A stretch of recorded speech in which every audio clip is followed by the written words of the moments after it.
Hi, so I'm Jen Ashley, and as Louisa said, I'm the Director of Women Who Code in London, and I'm also the lead for Google Women Techmakers. Aside from that, I also am a part of another women tech group called ADIS List, and I also lead NASA's Space Apps Challenge in London. And I also lead the Twitter developer community in London. I actually am involved with so many different meetup groups in London. That's like a full-time job for me. Do you sleep?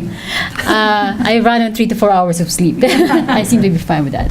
So I have a degree in mathematics and applied mathematics. Back when I joined the bank, I joined a long time ago. I was a developer, and we were actually programming on mainframe. So you can probably tell my age. So I actually joined Citigroup as a developer initially, and then I moved on to different roles. I was heading a QA team in Singapore at some point, and when I left Citigroup after 12 years, I was VP of Business Development, but I stayed on in the technology team because that's the world I like and enjoy. And although I wasn't really programming anymore, I stayed on with the coding side of things because it's something I enjoy. It's a creative process for me. It's for me like painting. So I retired after 12 years, and I'm just not the type of person who can sit and do nothing. So instead of resting and just enjoying life, I actually started some companies, and I bought a small money transfer company like Western Union, but a smaller version of it, and ended up running several companies all at the same time. It's just that I enjoy doing so many things. As you can probably tell by now, there's a pattern. So after like 5 years, I run this company and said to myself, okay, I think I need to like rest again now and retire. So I did my second retirement. But again, as I've said, I can't like just sit and do nothing. So that's when I got involved with the tech scene in London. And I encountered meetup.com. Initially, I ignored it because I thought it was a dating site. But when someone told me that there are tech events happening there, I checked it out. And I got involved with several meetup groups in London. And usually when I get involved with something, I tend to end up in a leadership role. So I was leading some of these organizations. And most of these organizations actually are male dominated in terms of attendance. As you can see from some of these photos, this is the typical picture of the events that I attend. And some of them are events that I actually organize myself. So sometimes there are events where there's like 100 attendees, and I'm probably the only one, or there's another one, or another two. So this was at Facebook. I think there were like 300 people attending here. As you can see, there's not a lot of women. And I went to an Apple developer conference in San Francisco. Saw some women there, so I was happy. But this was the picture I saw when we were going into the main hall. So that's when I actually decided, let me focus my energy on getting more women into technology. And at that time as well, people are actually talking about the issues in terms of like the number of women in technology, especially in software engineering. So I said, what, let me use my energy and resources on this particular area. So I got involved with leading women Techmakers for Google. And I also got involved with Women Who Code. So Women Who Code started in San Francisco in 2011, and we now have, in London we have 4,000, actually, I haven't updated that. 4,500 plus members. And worldwide, we have 100,000 plus members, and we're in 20 countries and 60 cities. So what we do really is to get more women coding. So we hold workshops like this. So this was a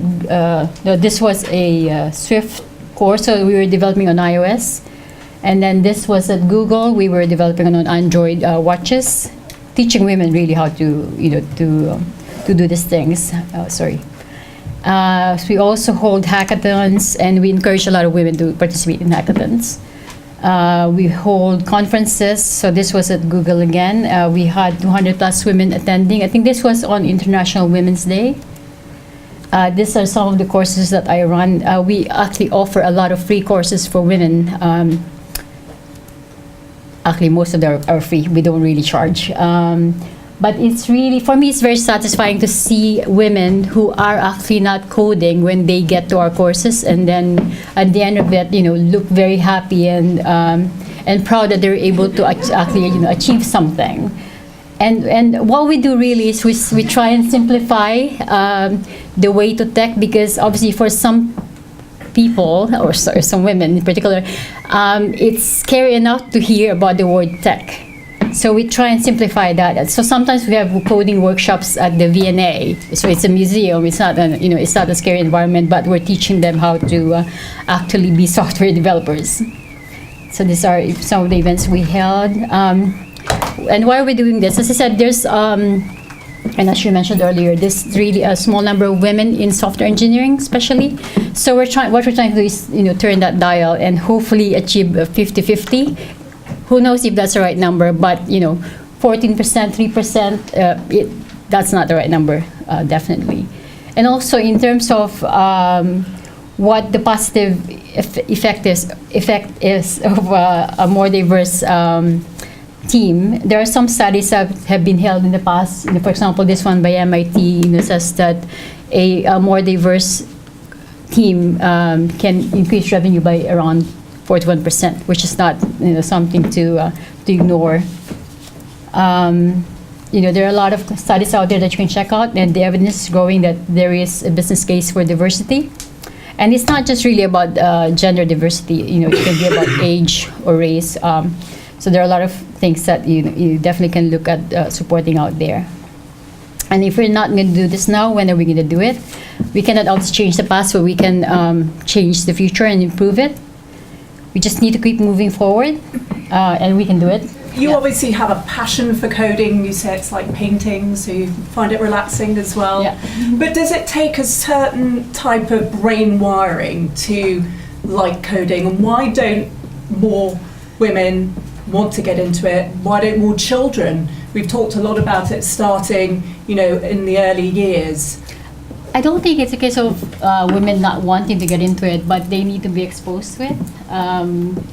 And it's just, for me, it's just like, and it can be taught. It's not like you have to have a certain type of brain wiring, as she said. I've definitely seen women who had no idea about coding at all and are now software developers. For example, one classic example is there was a young solicitor who attended our event last November, and then come December she attended the second one, and she was telling me, I just handed in my resignation last week, and I'm actually now gonna get into tech, and she's now actually a Java developer, and she was very happy with the shift to tech.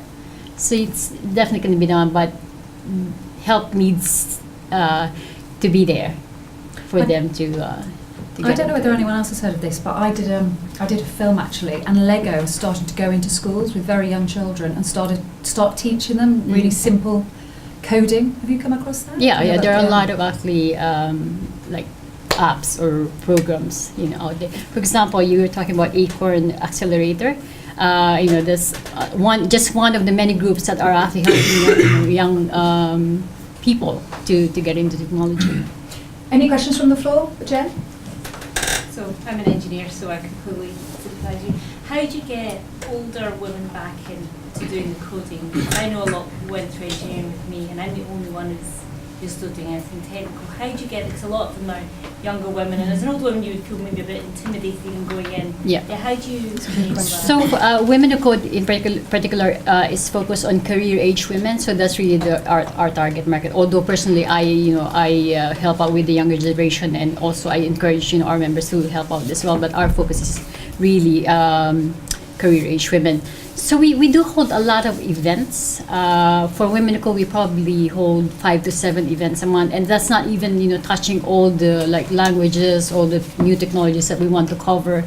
But we I network a lot, and we make sure that we are heard or that people know about what we're doing. That's how we attract more women into the coding workshops that we do. It's really reaching out. And I've actually got, sorry, this is a bit of a plugging.